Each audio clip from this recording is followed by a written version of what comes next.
Hi, it's me again with CorelDraw Tips and Tricks. Somebody sent me this file and they said they want this one to look like that one.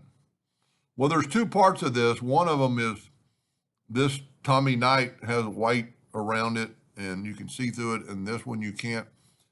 I can't understand why they would want to turn this all red. I don't know what they're printing it on or what they're doing, but to me, this looks better. So I don't, and this would be really difficult because there's so many shiny parts to their face and his heads. So I'm not going to tackle that today. The person I'm trying to help will possibly get back to me. I'm going to make this look like this. And this is real kind of easy. I've got my nudge factor set on 18 inches. So that's 17.6. I'm going to move it over. Now what I'm going to do, I'm going to actually delete that.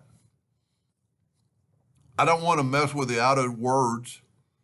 I want to mess with the inner words. So what I'm going to do is draw a rectangle around the lettering on the inside. I'm going to turn that white. I'm going to take away the outline. I'm going to go to Object in Order and put it to the back of the page. Now I've still got it selected, and you can't really tell till I move it over. So what I'm going to do, I'm going to put a yellow box around it, go to Object, Order, put it to the back of the page. So now I can see my white, but I'm going to select my white, and I see I got down here, I got white. I'm going to go to Effects and Blur and Gaussian Blur, and I'm going to have that feathered edge, and you could change this and make it a little bit more. You know, you just got to make sure it looks that you're not messing with anything else. I'm going to go ahead and go OK. And now I'm going to, instead of deleting these letters, I'm going to just move the whole thing back over. Whoop, I went. Okay, there it is. I'm going to put it back over there. I'm going to go to Object, because it's still selected, put it to the front of the page. And now this part resembles that fuzziness and bringing out the letters.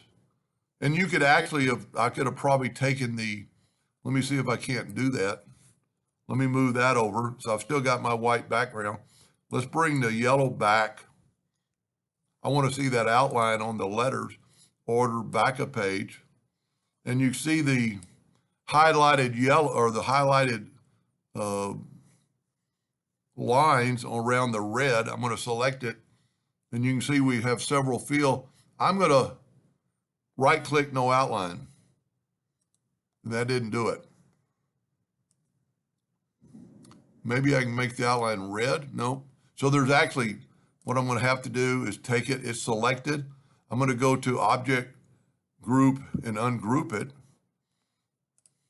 It's kind of hard working with the yellow box. You don't want to grab the yellow box. But if I grab that outline, I can see I have that, and I'm going to put no outline. Well, it's not working. So that must be a fill. So I'm going to left click. And what that did, that took the white away from that outline, because we don't really need it because we have that shadow, that white. Now we move it back over, and the letters are going to be more pronounced and won't have that white around it. Now, the images are a little bit different. One of them's bigger and one of them's smaller. But if you see that fuzziness, I worked with the bodies a little bit. I just can't get it. I will try again. I'm actually in Las Vegas at a trade show and teaching some classes, and I'll try to look at this later if that's what they needed done. I think this looks much better than this, but I don't know what they're doing with it. Anyway, I hope that helped them a little bit, and thank you for watching.